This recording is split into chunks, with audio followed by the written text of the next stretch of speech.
These are letters most people would never want to read. I did something that was wrong.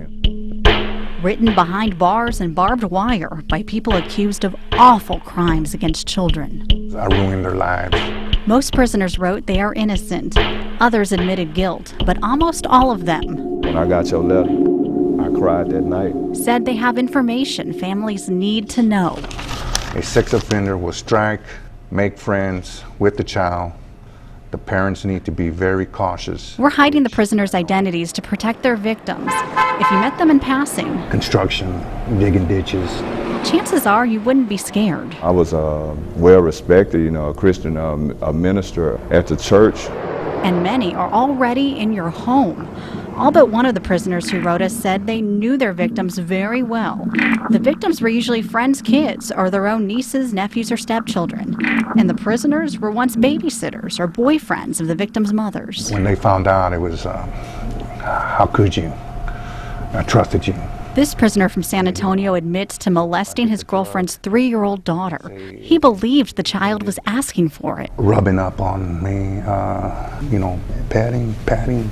Typical little kid behavior. That's what most parents would say, and he knows it. When they ignore it, that gives us the green light. Wow, she don't know. So we'll go ahead and attack. He eventually got caught and went to prison. But when he got out, he met another single mom with another daughter. He says he was honest about his past. Yeah, I told her, and the darndest thing, she didn't care. She wasn't concerned for her daughter? She wasn't concerned, not one bit. And I couldn't figure it out. So he started grooming his second victim. Like molding clay, I molded her. Some of the prisoners who wrote us admitted giving victims gifts and money to stay quiet. To get the victims alone, they'd say things like, "Let's do the fun thing." No one would know. It would be our little secret. Every time I touched that little girl, I said to myself, God, I'm coming back to prison. At this time for a long time, I'll probably die in here. He was right. The victim told. In their letters, the prisoners say that's how all of them finally got caught. I don't want to bust out crying. This prisoner from East Texas was a youth minister who admits to a sexual relationship with his teenage stepson. Because I would be upset if somebody did my kid like that. I would be upset, highly upset.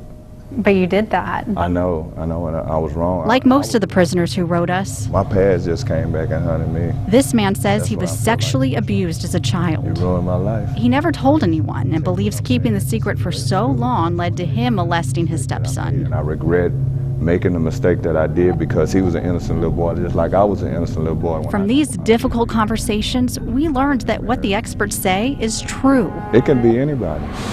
It could be anybody. Abused children often grow up to be abusers, and the person molesting a child is someone they know, love, and trust. We just had one more question. How would you advise mothers to protect their children from someone like you?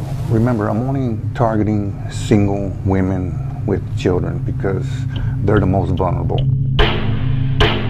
Prisoners wrote, talk to kids about good touch and bad touch. Teach them modesty.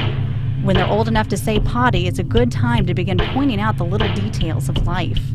They told parents to do background checks on new friends. Look around you because it could be a person you know. And most of all, be an involved parent. If you don't love your child, someone will. One more thing, to anyone out there who is harming children, Stop. Don't do it. Don't do it. This ain't no nice place to be.